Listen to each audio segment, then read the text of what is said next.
Nebuchadnezzar awoke with a start. His hands were clammy, and he was sweating from the troubling dream he'd had. A dream unlike any other he'd had before. He tried going back to sleep, but nothing could take the dream from his mind. Nothing could quiet his thoughts enough to let him drift back into a peaceful slumber. He had a sense that this dream was just too important, too utterly unique, that there must be a meaning behind it. Meaning that he desperately needed to know. Soon he summoned the experts in his kingdom. Sure, it may have been an odd hour, but kings get to do what kings want. And what he wanted was the meaning to his dream. He summoned all his best, the magicians, the enchanters, the sorcerers, and the Chaldeans, and he decided to put them to the test. It was so important to know the dream's meaning that he didn't want to merely have some favorable interpretation given by some ambitious magician. No, he wanted surety that the interpretation was valid and accurate. He had to know what this dream meant, and some vague meaning from a know-nothing wouldn't cut it. So the king says this to all his experts in Daniel chapter 2. I had a dream, and my spirit is troubled to know the dream. Then the Chaldeans said to the king, O king, live forever. Tell your servants the dream, and we will show the interpretation. The king answered and said to the Chaldeans, The word from me is firm. If you do not make known to me both the dream and its interpretation, you shall be torn limb from limb, and your houses shall be laid in ruins. But if you show the dream and its interpretation, you shall receive from me gifts and rewards and great honor. Therefore, show me the dream and its interpretation. They answered him a second time and said, Let the king tell his servants the dream, and we will show its interpretation. The king answered and said, I know with certainty that you are trying to gain time, because you see that the word from me is firm. If you do not make the dream known to me, there is but one sentence for you. The Chaldeans answered the king and said, There is not a man on earth who can meet the king's demand, for no great and powerful king has asked such a thing of any magician or enchanter or Chaldean. The thing that the king asks is difficult, and no one can show it to the king except the gods, whose dwelling is not with flesh. Because of this, the king was angry and very furious, and he commanded that all the wise men of his kingdom of Babylon be destroyed. Daniel was a faithful man before Yahweh his God, a man stuck in Babylon because of God's righteous judgment upon the nation of Judah. He, along with his 3 friends, were young exiles away from the promised land. Exiles in Babylon making the most of their situation, while God begins to move in their lives to reveal the movements of kingdoms. Upon arriving in Babylon, these 4 young men were taken into the king's service. They were good-looking, wise, learned, and competent to aid Nebuchadnezzar as some of his many counselors that he had for his empire. Babylon had taken over the Assyrian lands and had even expanded, so the king needed knowledge from every part of his kingdom to ensure that his rule would be prudent, considering local customs and cultures of all the people groups in his charge. Those Jews from Judah were some of his advisors, and the young men found themselves in service to this king. God gave these 4 young men learning and skill in all literature and wisdom, and Daniel had understanding in all visions and dreams. And in every matter of wisdom and understanding about which the king inquired of them, he found them 10 times better than all the magicians and enchanters that were in all his kingdom. God had placed them in a powerful position in Babylon. And where God takes a person, God intends to use them for his purposes. It was in the course of time that Nebuchadnezzar had his dream, a dream that eventually led to his fierce anger against the supposed wise men of Babylon.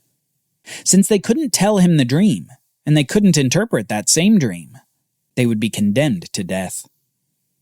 Yet Daniel and his companions, aren't in attendance at the king's urgent meeting. Instead, they first hear of his decree to kill all the wise men in Babylon, when they're about to be killed by the captain of the king's guard. A tense circumstance that ends up with Daniel making an appointment with the king to share the dream and the interpretation. The time was set, and then Daniel prayed. We read, "Then Daniel went to his house and made the matter known to his companions. And he told them to seek mercy from the God of heaven concerning this mystery, so that Daniel and his companions might not be destroyed with the rest of the wise men of Babylon. Then the mystery was revealed to Daniel in a vision of the night. Then Daniel blessed the God of heaven. Daniel said, 'Blessed be the name of God forever and ever, to whom belong wisdom and might. He changes times and seasons. He removes kings and sets up kings. He gives wisdom to the wise and knowledge to those who have understanding. He reveals deep and hidden things. He knows what is in the darkness, and the light dwells with him. To you, O God of my fathers, I give thanks and praise, for you have given me wisdom and might, and have now made known to me what we asked of you, for you have made known to us the king's matter.'" Daniel blesses God for his mercy to reveal the dream and the interpretation to him. And soon Daniel is brought by the captain of the guard into Nebuchadnezzar's presence. The king says this to young Daniel, "Are you able to make known to me the dream that I have seen and its interpretation?" Daniel answered the king and said, "No wise men, enchanters, magicians, or astrologers can show to the king the mystery that the king has asked. But there is a God in heaven who reveals mysteries, and he has made known to King Nebuchadnezzar what will be in the latter days. Your dream and the visions of your head as you lay in bed are these. To you, O king, as you lay in bed came thoughts of what would be after this, and he who reveals mysteries made known to you what is to be. But as for me, this mystery has been revealed to me, not because of any wisdom that I have more than all the living, but in order that the interpretation may be made known to the king, and that you may know the thoughts of your mind." You can imagine Nebuchadnezzar's eyebrows raising at this young man who has come before him. Surely by that point, Nebuchadnezzar was just jaded and pessimistic that anyone could tell him the meaning of his disturbing dream. Yet here was this young Jewish man who claimed that his God revealed the dream and the interpretation to him. This must have set the king on the edge of his seat. And Daniel continues, "You saw, O king, and behold, a great image, a great statue. This image, mighty and of exceeding brightness, stood before you, and its appearance was frightening. The head of the image was of fine gold, its chest and arms of silver, its middle and thighs of bronze, its legs of iron, and its feet partly of iron and partly of clay. As you looked, a stone was cut out by no human hand, and it struck the image on its feet of iron and clay, and broke them in pieces. Then the iron, the clay, the bronze, the silver, and the gold all together were broken in pieces, and became like the chaff of the summer wheat threshing floors. And the wind carried them away, so that not a trace of them could be found. But the stone that struck the image became a great mountain and filled the whole earth." You can bet that Nebuchadnezzar's jaw dropped. Daniel had told him his exact dream without missing any parts. The large, bright statue, made of different materials, being destroyed by an unhewn stone, and then that stone growing into a mountain that filled the whole earth. The king is surely amazed, and now he has bated breath, waiting for the meaning of this distressing dream. Daniel explains the interpretation. "You, O king, the King of kings, to whom the God of heaven has given the kingdom, the power and the might and the glory, into whose hand he has given, wherever they dwell, the children of man, the beasts of the field and the birds of the heavens, making you rule over them all. You are the head of gold. Another kingdom inferior to you shall arise after you, and yet a third kingdom of bronze, which shall rule over all the earth. And there shall be a fourth kingdom, strong as iron, because iron breaks to pieces and shatters all things. And like iron that crushes, it shall break and crush all these. And as you saw the feet and the toes, partly of potter's clay and partly of iron, it shall be a divided kingdom. But some of the firmness of iron shall be in it, just as you saw iron mixed with the soft clay. And as the toes of the feet were partly iron and partly clay, so the kingdom shall be partly strong and partly brittle. And in the days of those kings, the God of heaven will set up a kingdom that shall never be destroyed, nor shall the kingdom be left to another people. It shall break in pieces all these kingdoms and bring them to an end, and it shall stand forever. Just as you saw that stone was cut from a mountain by no human hand, and that it broke in pieces the iron, the bronze, the clay, the silver, and the gold, a great God has made known to the king what shall be after this. The dream is certain, and its interpretation sure. Nebuchadnezzar's dream is of such a scope that it surely surprised the ruler. It was a dream about kingdoms rising and falling, about the fall of Babylon and the fall of others, before the great destruction of all kingdoms by the stone of God. That final great kingdom set up by God himself. God's kingdom will rule not over regions or nations, but over the entire planet, having removed all other powers and authorities. Later in the book of Daniel, we get much more detail about these kingdoms.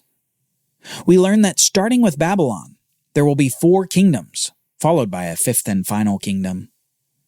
The first kingdom was the Babylonian Empire, followed by the second kingdom, the Medo-Persian Empire.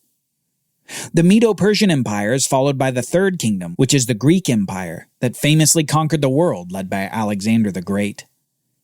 And the fourth kingdom is the Roman Empire, who defeated the Greeks just before our calendars switched from BC to AD. God gives the king of Babylon a view into the future with his dream, a view as equally amazing as it is surely discouraging for the king. The magnificence of his kingdom is set to fall to the Medes and the Persians. Babylon has numbered days. Next we read this. Then King Nebuchadnezzar fell upon his face and paid homage to Daniel, and commanded that an offering and incense be offered up to him. The king answered and said to Daniel, Truly your God is God of gods and Lord of kings, and a revealer of mysteries, for you have been able to reveal this mystery. Then the king gave Daniel high honors and many great gifts, and made him ruler over the whole province of Babylon, and chief prefect over all the wise men of Babylon. Daniel made a request of the king, and he appointed Daniel's 3 companions over the affairs of the province of Babylon. But Daniel remained in the king's court. Using a gift given to Daniel of dream interpretation, God has lifted these 4 youths even further. Now they sit in positions of authority, all thanks to the dream that God gave to the king. But yet again we have to remember, when God raises up a person, he intends to use them for his purposes. This isn't the end for Daniel and his companions. Soon Nebuchadnezzar rebels against his dream. He builds a statue, not of many materials like his dream, but a statue of pure gold. A statue that implicitly says, My kingdom will never be destroyed. I will never let this dream come to pass. He sets up the idol. He commands all to worship the idol. And soon Daniel's 3 companions find themselves at odds with the king's command. The king burns in anger. The men refuse to worship the idol, and a fiery furnace is prepared. Death awaits these 3 faithful men. Or does it? Join us next time as the fiery furnace sets the stage for an amazing deliverance before the king of Babylon goes mad. For Bible readings, reflection questions, and quizzes, don't miss the Bible Brief app. Available on iOS and Android so you can go deeper into the story. The Bible Brief is a project of the Bible Literacy Foundation, a nonprofit dedicated to helping you learn the Bible. Give to support the Bible Brief by visiting BibleBrief.org or tap the Give link in the show notes. Thank you for supporting the Bible Literacy Foundation.